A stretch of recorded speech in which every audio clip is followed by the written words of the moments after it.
a quien saludo. Rafael, buenas tardes. Buenas tardes, Julio, ¿cómo estás? Bien, Rafael, Qué bueno. gracias. Y con Rafael Pineda, Rapé, que también nos acompaña. Rapé, buenas tardes. Buenas tardes, muchas gracias. Al contrario, Rafael, me llama la atención el hecho de que aún fallecido físicamente Helguera, diríamos que sigue librando y creo yo que hasta ganando batallas en el terreno de la discusión política y cultural. La cascada de ofensas y de reacciones desproporcionadas contra la memoria y la obra de Helguera me parecen muy indicativas de una oposición, casi diría yo, caricaturizada. ¿Qué opinas, Rafael?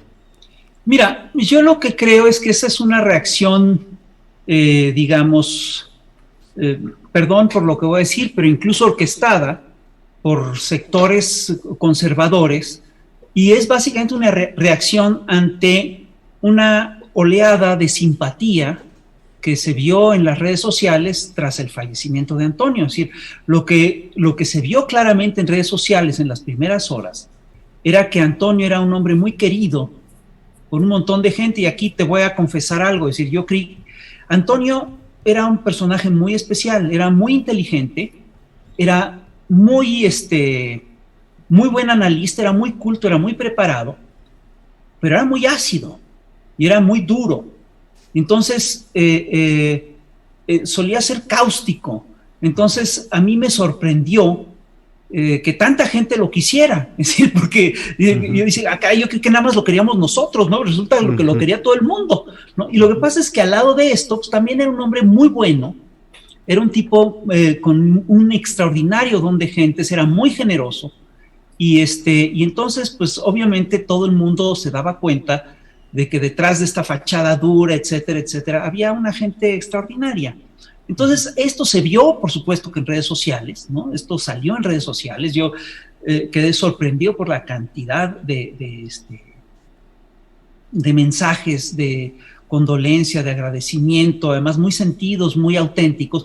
Y después me llamó la atención también esta andanada para descalificarlo, ¿no? Que además era muy curioso, porque si tú revisas luego esta andanada, vas a ver que muchas de las cuentas eran de 20, 30 seguidores, etcétera, etcétera. Lo que encajan perfectamente en lo que se conoce como un perfil de bots, ¿no? Pues estas cosas así son, ¿no? Y no me extraña que, que esta andanada se haya dado, entre otras cosas, porque Antonio Helguera había expresado abiertamente, digamos, su postura política, y era una postura política, digamos, a favor del actual régimen, ¿no?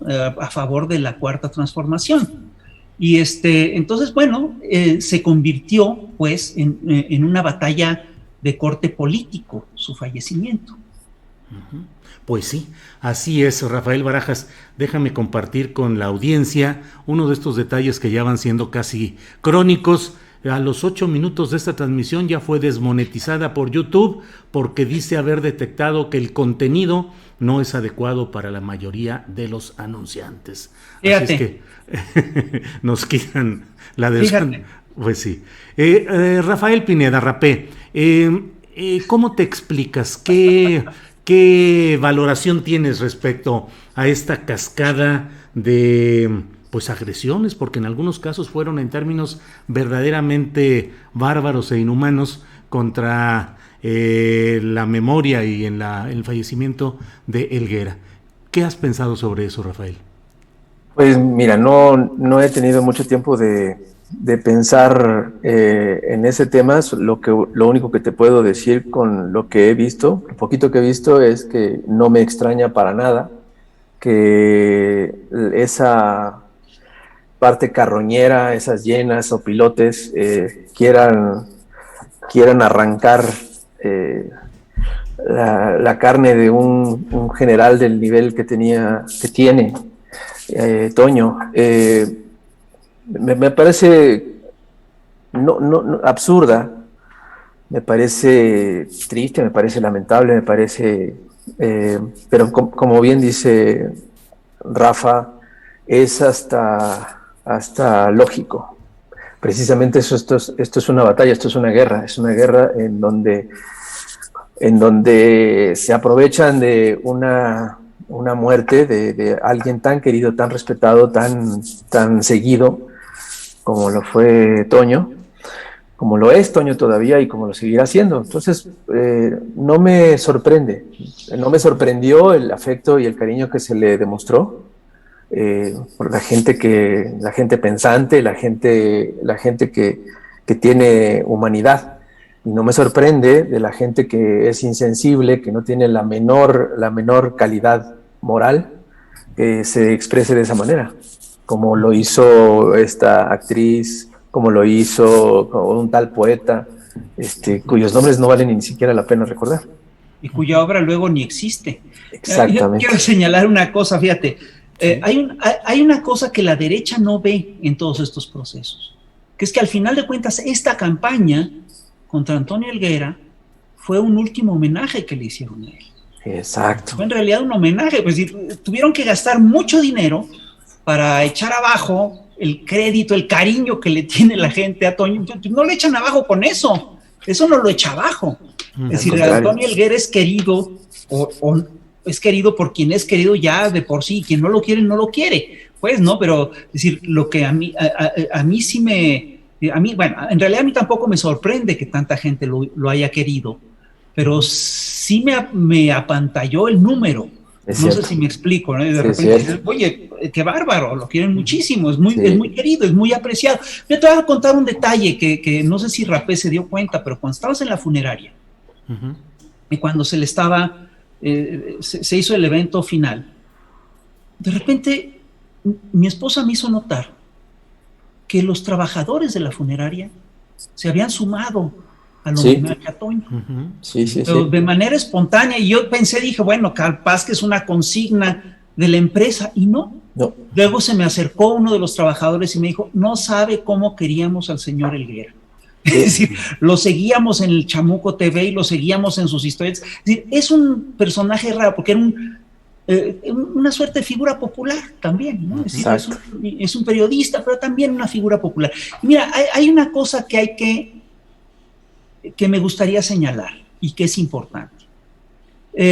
Si estamos contra lo que dice lo que él llamaba el ballet folclórico de la derecha, que es una expresión que le retomó además a Carlos Monsiváis, ante una guerra de opinión, ante una guerra de medios. Esto es un hecho, eso está echado a andar. Y es una guerra, además, en la cual juegan un papel importante, pues la radio, la televisión, los rotativos, etcétera, etcétera, etcétera, pero también las redes sociales. Y hay, digamos, estrategias para avasallar en redes sociales. Las granjas de bots son eso. Mira, esto que te acaban de hacer es fantástico. Esto que te dicen, está desmonetizado su programa. Perdón, eso es una nueva forma de censura. No me digan que no. Pues es decir, dime si no está hecho eso para desincentivar en relación a los temas. ¿Por qué el homenaje a un caricaturista puede afectar a cierta gente, a ciertos anunciantes? A mí explícame por qué. Es verdaderamente grotesco. Es decir, es un despropósito. Y solo se explica porque en Twitter también hay un control político. Es decir, eso es lo único que te puede explicar este tipo de acciones. Y fíjate, quiero profundizar en esto. El viernes, que fue por la mañana, entrevistamos a Hugo López-Gatell en Chamuco TV. Y esa noche falleció Helguera. Entonces pasamos un programa con Hugo López-Gatell el domingo, y en ese programa Hugo López-Gatell habla de la infodemia.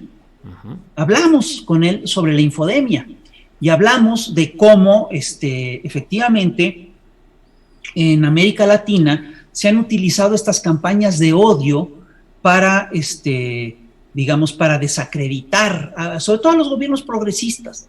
Esto no es nuevo, esto se ha hecho antes en Argentina, en Ecuador, en Bolivia, etcétera, etcétera, etcétera. Y si tú revisas lo que dice Hugo López-Gatell ahí, es muy claro. Él dice que hay 7 grandes empresas que son intermediarias de medicina, que venden medicinas al gobierno, ni siquiera son las farmacéuticas, son empresas intermediarias, y que estas intermediarias llegaron a concentrar un porcentaje altísimo de la venta de fármacos al Estado, y eso significaba contratos multimillonarios. Y él dice que cada que se acercan estas contrataciones hay campañas contra la Secretaría de Salud. Y yo creo que es muy fácil revisar si existen estas 7 empresas, quiénes son los políticos que están vinculados a estas empresas, porque Gatell dijo que eran políticos los que estaban vinculados a estas empresas. Y él habla también, dio un ejemplo, dice, por ejemplo, la campaña de los niños con cáncer. Es toda una narrativa, está muy estructurada, está muy hecha, tal. Y dice, son siempre 20 personas, es el mismo grupo, tal. Y hoy hay una campaña en redes sociales contra López-Gatell, bueno, contra nosotros de refilón, lo cual me divierte. Hay una campaña en redes sociales contra López-Gatell sobre el tema. Y perdón, aquí el tema de fondo debe ser muy sencillo. Vamos a averiguar quién dice la verdad y quién no la dice. Yo sí creo, tenemos que ver si efectivamente hay 7 empresas que concentran las medicinas, si esas empresas, quién está detrás de esas empresas, qué son capaces de hacer, si existen las campañas de descrédito en América Latina, si estas campañas se aplican o no. Yo creo que sí, todo esto es cierto, y vamos a ver, y yo sí creo que hay que revisar este caso. Claro. Entonces simplemente hay que hacer estos análisis. Tú eres periodista y tú sabes que lo que se tiene que hacer en todos estos casos es irse al fondo. Claro. Es ir a revisar los datos. Muy bien, gracias Rafael. Rafael Pineda, dentro de todo lo que hemos visto en estas horas después del fallecimiento de Helguera, creo que queda en evidencia, queda demostrado que la caricatura es una forma de educación política. Yo puse una etiqueta en Twitter que decía Helguera, artista y educador, porque creo que desde el maestro Rius hasta ustedes y otros moneros y caricaturistas que hacen editoriales gráficos, a mí me parece, y lo he dicho, todo lo que los columnistas como un servilleta nos echamos en 2000 palabras y hacemos quién sabe cuántas vueltas en la escritura, un buen trazo, una buena idea con humor, puede decirlo eso de una manera impactante. ¿Te parece que eso es parte del enojo que hay contra este tipo de caricatura, el hecho de que educa, que forma políticamente? Pues a mí me parece hasta lógico que la gente que no entiende nada, que no piensa, que le da flojera leer, que le da flojera pensar, se encuentre con que en una imagen dice todo lo que detesta, ¿no? Y lo que detesta es la realidad. Y como bien decía Toño, o sea, la caricatura nace cuando se da ese choque entre el discurso político y la realidad. Y cuando se demuestra en un dibujo esa misma, esa combinación, ese choque, esa contradicción, esa absurdez, pues es lo que puede que le caiga muy mal a mucha gente. La caricatura viene a consistir en una muy buena masticada de la realidad y la terminamos escupiendo con esa tinta. O sea, es en muy buena medida la síntesis de toda una situación, como tú bien lo dices. O sea, una columna, un artículo puede dedicarse cuartillas enteras.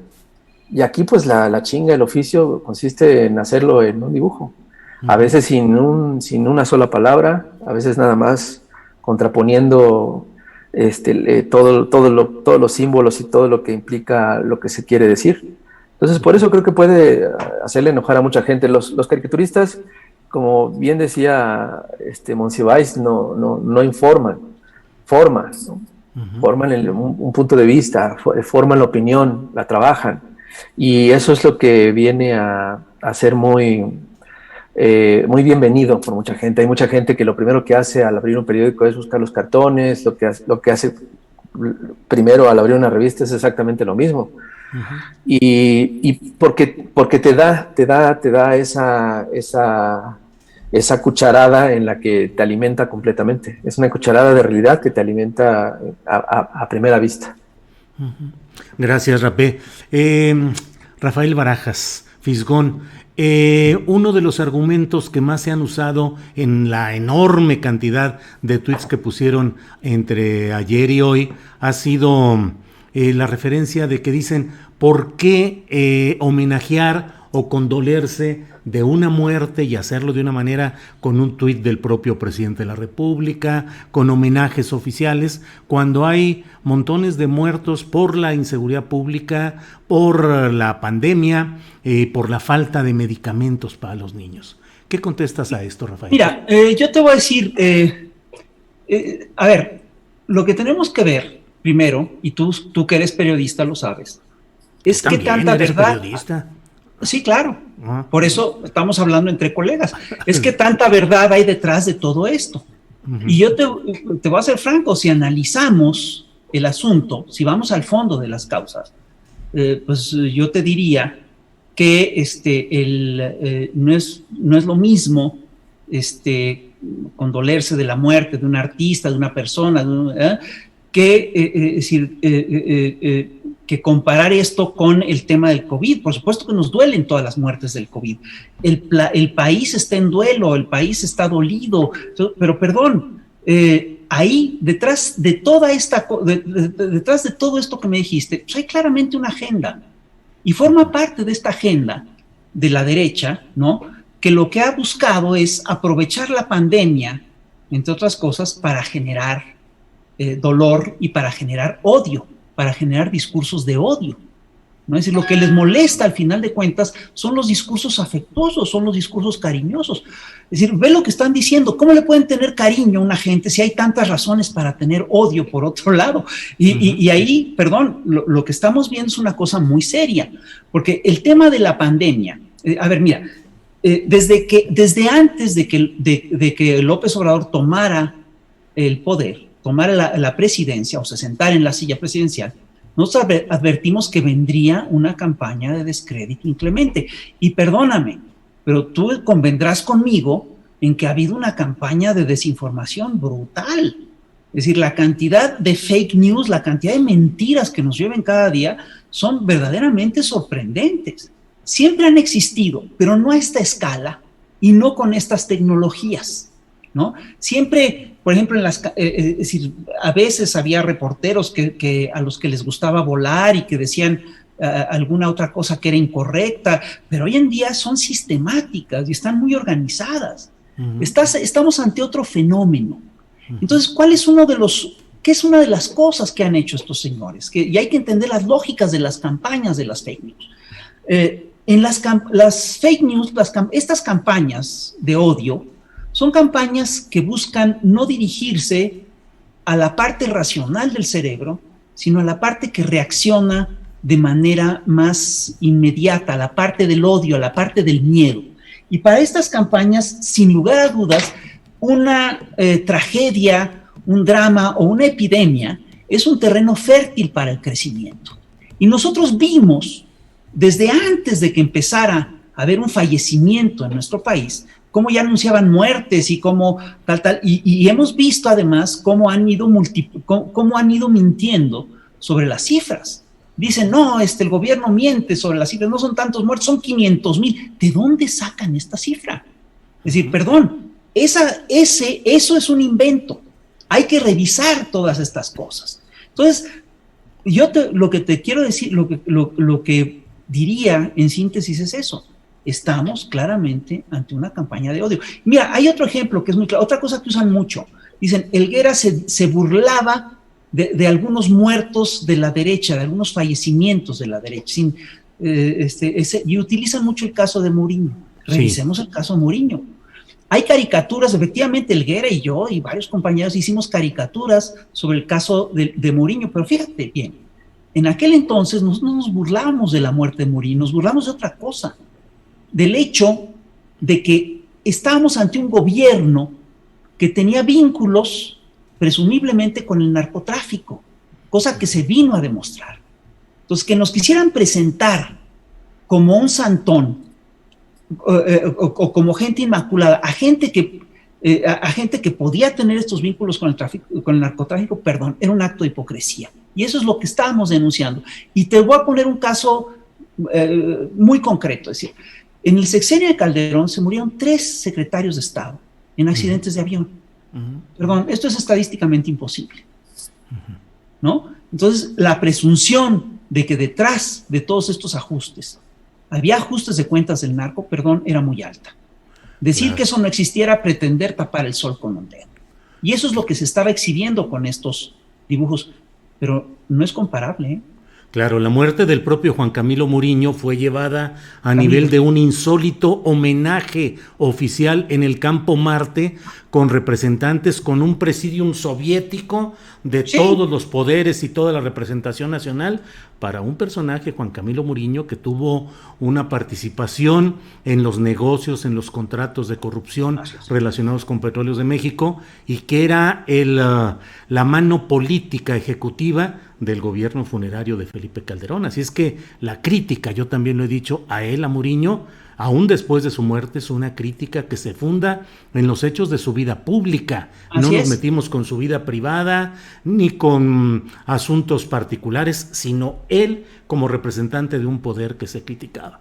Y también el homenaje era parte de ese discurso oficial que se quería construir, y ese discurso oficial, eso es lo que se criticaba en esas caricaturas. Lavar cara. Entonces, no es lo mismo. Perdón, es decir, si tú revisas, en el fondo lo que importa es la esencia de la crítica. Helguera lo decía con toda claridad. Es decir, nosotros criticábamos al PRI y al PAN, básicamente porque hacían política de contención salarial por el ecocidio y todo eso. Bueno, y cuando se cambia esas políticas, ¿vas a criticar igual? Es decir, Marx lo decía con toda claridad, un principio de injusticia es aplicar las mismas críticas a gente desigual. Claro. Las leyes, que son, es decir, las leyes establecen con frecuencia principios de desigualdad. Prohibirle dormir bajo los puentes a un mendigo y al señor Rothschild, pues no es lo mismo. El señor Rothschild, si quiere dormir bajo los puentes, será por un capricho. El mendigo tiene que dormir bajo los puentes. Gracias, Rafael Barajas. Rafael Pineda, sobre esta parte que menciona el Fisgón, y que es una frase que ha circulado mucho en estos días, en la que Toño Helguera decía: ¿por qué voy a criticar a lo pendejo a un gobierno que siempre esperé? ¿Qué opinas de esa frase y cuál debe ser la dosificación y el ejercicio de la crítica ante un poder que te es cívicamente cercano, pero qué tanto debes mantener la crítica y en qué grados y de qué manera? Rapé. Yo creo que lo que dijo Toño es brutalmente cierto. O sea, todos los que pertenecemos al Chamuco hemos esperado a este gobierno, lo anhelamos, lo celebramos cuando ganó Andrés Manuel, cuando empezamos a ver de la gente que se rodea, empezó a tomar puestos directivos en el gabinete. Todo eso lo celebramos, lo vimos con buenos ojos.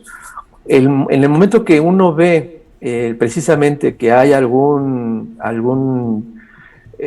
hierro en alguna declaración, o hay algún, no sé, algo que no, de lo que no estamos de acuerdo, creo que es totalmente necesario que se haga una crítica.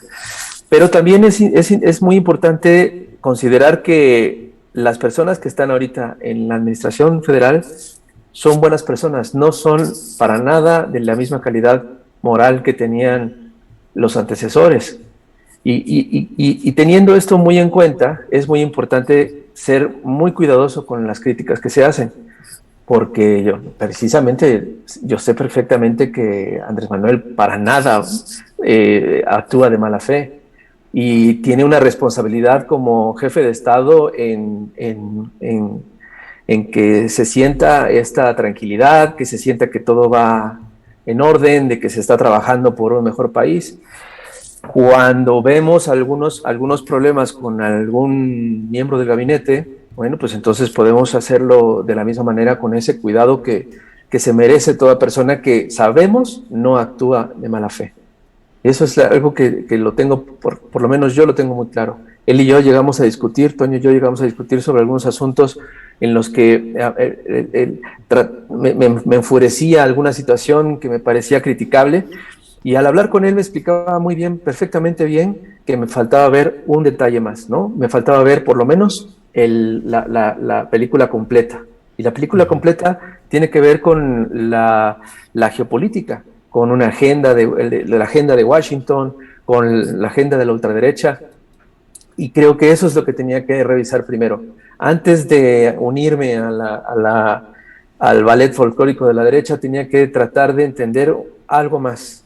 Antes de hacer un dibujo, antes de escribir algún tuit a lo buey. Sino creo que sí es importante revisar con mucho cuidado qué es lo que está pasando y de qué se trata la película completa. Porque luego uno, por no ver las cosas, porque exactamente es torpe, puede caer en esos errores. Entonces sí, hay que tener mucho cuidado.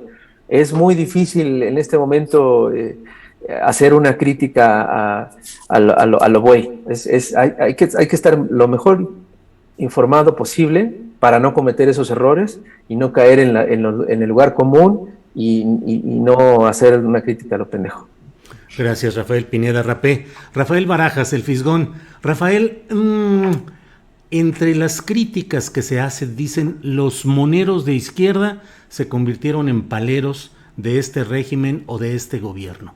A veces leo ese tipo de comentarios bajo la firma de personajes del periodismo tradicional de antaño que pues en la vida, como miembros finalmente de un gremio periodístico, pues uno sabe de qué pie han flaqueado durante larguísimo tiempo, muchos de ellos tan corruptos, tan entregados al servicio de los gobiernos anteriores por dinero, por privilegios, para enriquecimiento personal, para disolver y distraer toda crítica y convertirse simplemente en aplaudidores de esos gobiernos, son los que ahora critican. ¿Qué respondes a esa idea, Rafael Barajas, de que los moneros de izquierda son paleros de este gobierno? Uno, y dos, ¿qué tanto debería, ahora sí que fuera máscaras, muchos de los servidores periodísticos de antaño que no reconocen su condición y pretenden navegar con una bandera de imparcialidad y objetividad que sus escritos y sus historias no la sustentan? Por favor, Rafael.